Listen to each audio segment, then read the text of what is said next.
A ver, a menudo, cuando se analiza la comunicación humana contemporánea, se piensa en un intercambio puramente práctico, casi transaccional.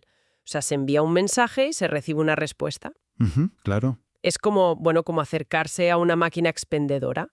Se introduce una moneda, se pulsa un botón específico y si todo va bien se espera que caiga exactamente el producto que se ha seleccionado. Ya, una dinámica completamente predecible y aséptica. Exacto. Y sobre todo ofrece una falsa sensación de control total sobre el resultado. Totalmente. Y fíjate que esa visión tan utilitarista y mecánica no solo se aplica a la tecnología o al ámbito laboral. El ser humano tiende a proyectar esa misma dinámica en casi todas las esferas de su vida. Ya ves. Se busca resolver problemas inmediatos o conseguir objetivos muy concretos minimizando cualquier implicación emocional a largo plazo. O sea, se busca la recompensa pero sin la relación. Pues precisamente hoy, en esta nueva inmersión profunda, vamos a analizar un documento que coge esa máquina expendedora, esa visión transaccional, y la hace pedazos. Así es. Tenemos sobre la mesa un texto de estudio teológico y de reflexión espiritual, fechado el sábado 9 de mayo, que está centrado íntegramente en la práctica, la filosofía y la mecánica interna de la oración. Y hay que dejar claro que nuestra misión en este análisis no es debatir dogmas de fe ni posicionarnos a favor o en contra de ninguna doctrina. Claro, nada de eso. El objetivo es desgranar cómo este texto conceptualiza el acto de orar, alejándolo por completo de esa especie de lista de deseos egoísta para plantearlo como la infraestructura absoluta de la vitalidad humana y espiritual. Vale, pues vamos a desgranar esto, porque el propio autor arranca lanzando una batería de preguntas que resultan, francamente incómodas. No, hombre, obligan a mirarse en el espejo sin filtros. Total. El texto interpela directamente preguntando con qué frecuencia se ora, con cuánto fervor, con qué expectación, y luego, bueno, asesta un golpe tremendo a la comodidad de quien lee. Pregunta si se ora diario o solo en situaciones de emergencia. Ujú. Y si es todo pedir, o si también hay espacio para la alabanza. Claro, es que son interrogantes diseñados para ejecutar una verdadera auditoría del alma. El documento exige un cambio de paradigma radical, buscando trasladar la mente desde esa visión comercial hacia una puramente relacional y sobre todo constante. Ya. Ya desde los primeros párrafos el texto marca el terreno citando una premisa del Salmo 62, versículo 8, que invita a derramar el corazón en todo tiempo. Fíjate en eso, de en todo tiempo. Exacto. No sugiere acudir cuando surja una necesidad apremiante, demanda una vulnerabilidad continua, un canal de comunicación que no admite pausas ni horarios de oficina. Y al contrastar la oración constante con lo que denomina oración de emergencia, el texto pone el dedo en la llaga de una flaqueza muy nuestra, de la naturaleza humana. Totalmente. Por puro instinto de supervivencia, el cerebro tiende a buscar lo trascendental únicamente cuando los recursos propios, ya sean económicos o emocionales, se han agotado.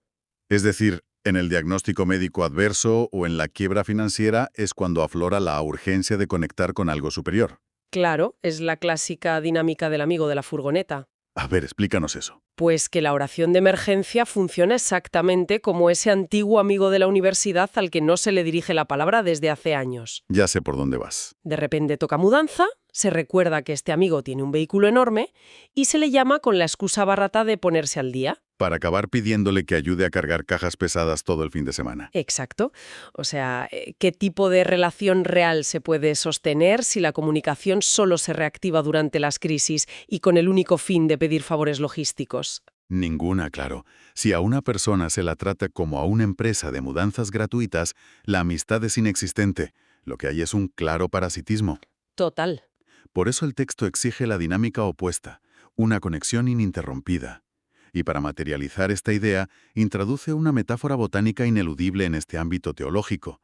Describe a los seres humanos como sarmientos, que son las ramas de la vid, y a la divinidad como la vid principal. Ujú. En este punto, el documento incorpora un fragmento de una autora del siglo XIX, Elena G. de White, extraído de una obra fundacional en su tradición llamada Primeros Escritos. ¿Y qué dice exactamente? Pues la advertencia que hace es biológicamente cruda.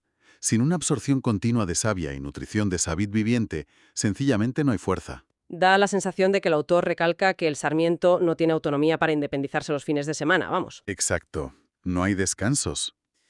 Si se desconecta, se seca irremediablemente. La conexión deja de ser un extra opcional para convertirse en el único canal de alimentación.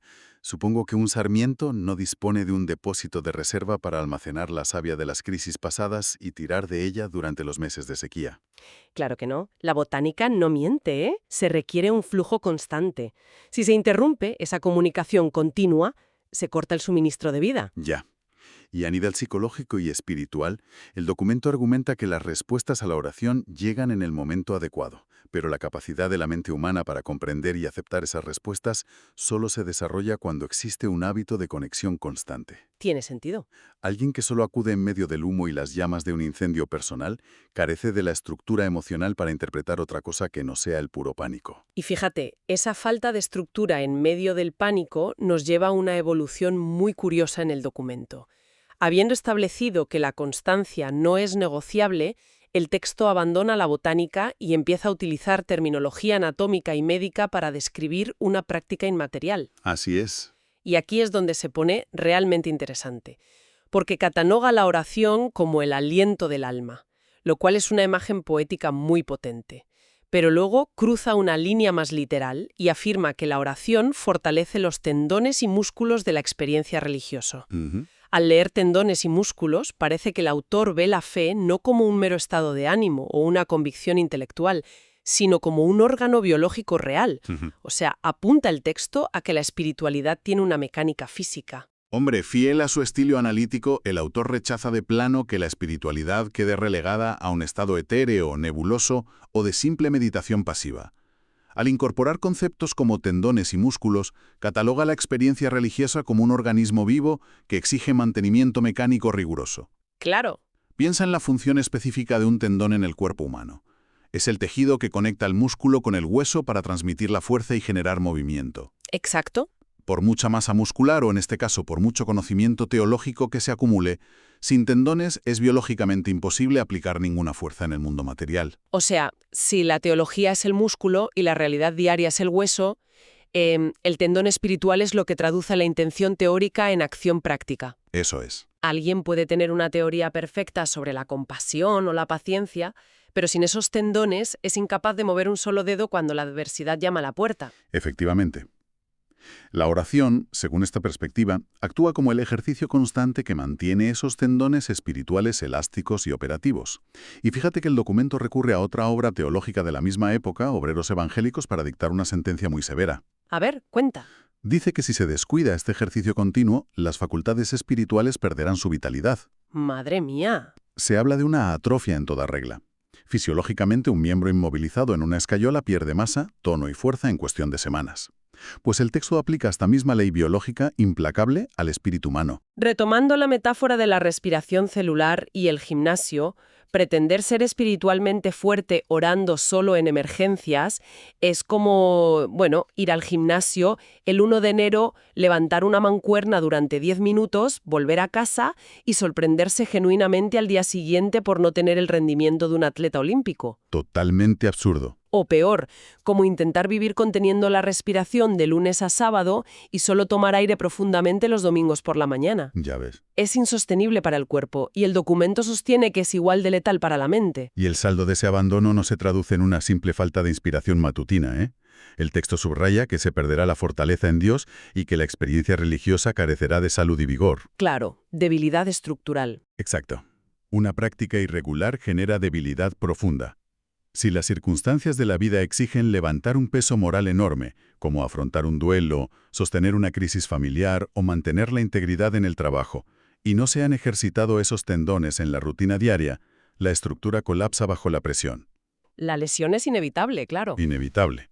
Bien, pues si asumimos que la oración no es negociable, que es el oxígeno del alma, y el entrenamiento para evitar desgarros espirituales, aquí surge una duda logística inmensa.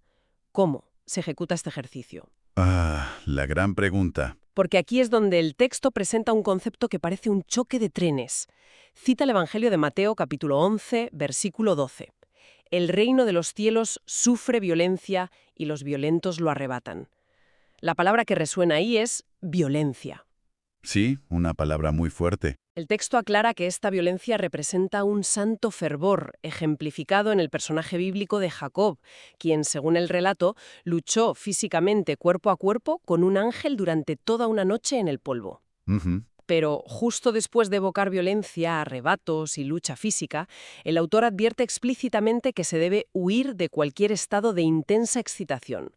Pide presentar las peticiones de forma calmada pero persistente. O sea, ¿cómo se puede practicar una violencia calmada? Suena contradictorio, ¿verdad? Es que suena a pedirle a alguien que corra un sprint a máxima velocidad sin moverse del sitio. Es un oxímoron de manual. Lo es, pero esa aparente contradicción es en realidad el núcleo de la enseñanza psicológica del texto. El autor desenreda magistralmente una de las trampas más comunes del comportamiento humano, que es la inclinación natural a equiparar la histeria emocional y el ruido con la verdadera convicción profunda. Ah, vale, vale. El fervor que demanda el documento no se mide en decibelios, ni en lágrimas derramadas en público, ni en un ritmo cardíaco desbocado. Reside puramente en la terquedad inquebrantable de la fe. Me viene a la mente la física de una prensa hidráulica. A ver, Se mueve con una lentitud exasperante, sin hacer un solo ruido estridente, con una calma absoluta, pero ejerce una presión tan violentamente masiva que es capaz de aplastar bloques de acero macizo. La intensidad no está en la velocidad ni en el espectáculo, sino en la fuerza incesante. me parece brillante. Esa analogía de la prensa hidráulica ilustra el mecanismo a la perfección. Es una presión constante que no cede. Y el texto especifica que el trabajo real consiste en humillar el alma y acercarse con fe, sin requerir teatro. Claro. Advierte a De Guares que el objetivo fundamental de las peticiones debe ser la gloria divina y no la autoglorificación. Y para cimentar esta idea, trae a colación una cita del profeta Joel que dice: «Rasgad vuestro corazón y no vuestros vestidos». Qué potente. En el contexto antiguo, rasgarse la ropa era la máxima exhibición pública de luto o indignación. Era un espectáculo diseñado para que la audiencia viera cuánto sufría una persona. Pura actuación. Pues el documento dice, basta de actuaciones externas. Se debe realizar el trabajo interno, sabiendo el valor inherente que se posee. Y teológicamente, el texto recuerda que la humanidad fue comprada a un precio incalculable, la sangre preciosa del Hijo de Dios. Claro, aquí asoma el engranaje psicológico que hace funcionar esa violencia calmada. Si alguien interioriza de verdad ese concepto teológico, de que su valor es incalculable y que ya ha sido validado por un precio tan alto, se evapora al instante la necesidad de montar un drama para captar la atención. Exactamente. El que duda de si es bienvenido en un lugar grita o hace aspavientos desde la puerta, para que lo noten. Quien sabe que pertenece a la casa, entra en silencio, pisa con firmeza y se sienta. Yo estoy convencida de que esa seguridad elimina de raíz la necesidad de la histeria emocional. Totalmente. Y esa metáfora tuya de entrar a la casa en silencio sirve de puente perfecto hacia el último gran pilar del documento, que es la arquitectura del secreto. Cuéntanos más de eso. A ver, si el verdadero fervor consistiera en gritos y llantos, realizar esa práctica en público se transformaría irremediablemente en una exhibición del ego, lo cual contradice la orden de no rasgarse las vestiduras frente a otros. Lógico. La convicción auténtica rechaza a los espectadores.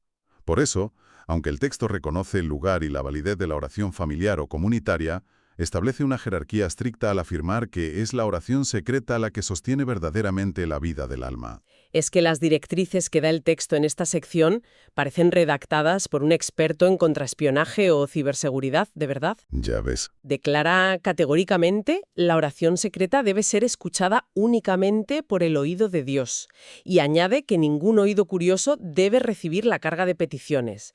O sea, exige un entorno blindado, un vacío total de observadores humanos. Entiendo que asume que la simple presencia de un tercero altera y corrompe los datos del mensaje. Completamente. Cualquier observador externo, por muy íntimo que sea, introduce un elemento de contaminación en la vulnerabilidad humana. Y para ilustrar esta necesidad imperiosa de aislamiento acústico y visual, el texto rescata la historia de Moisés. ¿Ah, sí? Relata cómo este líder sube a la cumbre del monte, abandonando el campamento, la multitud y el ruido. Es únicamente en ese confinamiento solitario donde logra contemplar el modelo, el plano arquitectónico original, de lo que debía ser la morada de la deidad. Y el documento realiza una traslación inmediata. De la misma forma, es en nuestro monte secreto personal donde contemplamos el ideal para dirigir la edificación de nuestro carácter. De hecho, cita la segunda epístola a los Corintios para corroborar que el propio ser humano es esa edificación en construcción. Madre mía. Si traemos esto al contexto de la sociedad actual, el contraste es brutal. Ya te digo. Vivimos inmersos en la tiranía de la exposición digital, donde cada duda existencial, cada desayuno y cada lágrima se edita, se le pone un filtro y se emite buscando interacción. Tristemente es así. La oración pública, o esa vida exterior que proyectamos, es como una publicación de redes sociales meticulosamente curada para obtener la aprobación del algoritmo y de la audiencia. ¡Qué buena comparación! Sin embargo, la oración secreta que propone el documento sería el disco duro sin encriptar. Son los datos crudos, llenos de errores de código, miedos irracionales y verdades patéticas que solo el programador original puede leer y procesar. Exacto. En el momento en que alguien más mira nuestra pantalla, instintivamente empezamos a borrar líneas de debilidad para no parecer defectuosos. Totalmente. En un ecosistema social que empuja implacablemente a la sobreexposición y recompensa el postureo emocional, fíjate que este texto del siglo XIX aboga por defender un espacio radicalmente privado, sometido únicamente a, y cito, la inspección del ojo de Dios. La inspección del ojo de Dios. Habla de una intimidad inquebrantable que solo se logra eliminando la interferencia de cualquier audiencia.